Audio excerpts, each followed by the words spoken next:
आज किचन मधलं स्टार कोण आहे तुम्हाला माहिती आहे का? तर हे बाहेरून कुरकुरीत आतून मस्त जाळीदार स्पॉन्जी कमी तेलकट उडीद वडे. तुमचे पण उडीद वडे तेलामध्ये फुटतात का? तर ही खास रेसिपी तुमच्यासाठीच. तर रात्री भिजवलेली डाळ आहे ना, ही सकाळी वाटून घेतली, मिक्सरला वाटून घेतली. वाटताना आहे ना एकदम बारीक वाटायची आणि पाणी न घालता वाटायची. लागलंच तर फक्त डाळ भिजवलेले 1-2 चमचे पोह्यांच्या चमच्याने पाणी घालायचं आणि ही वाटून घ्यायची आणि पुन्हा झाकून ठेवायची. असं फर्मेंट झाले पाहिजे मस्तपैकी. ही डाळ तुम्ही बघू शकताय कसं फुलली आहे. आणि यामध्ये ना रवा घालायचा आहे किंवा मग पोहे वाटून घालू शकता 1-2 चमचे. मस्त कुरकुरीत होतात वडे यामुळे.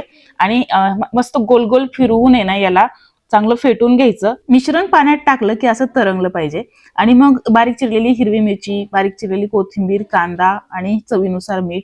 तुम्ही किसलेलं आलं सुद्धा यामध्ये घालू शकता. आणि असं हे वडे थापून घ्यायचे. दोन्ही हाताने थापा किंवा मग असं एका हाताने थापा आणि मस्त याला आहे ना लो टू मीडियम फ्लेम वरती या वड्यांना तळून घ्या.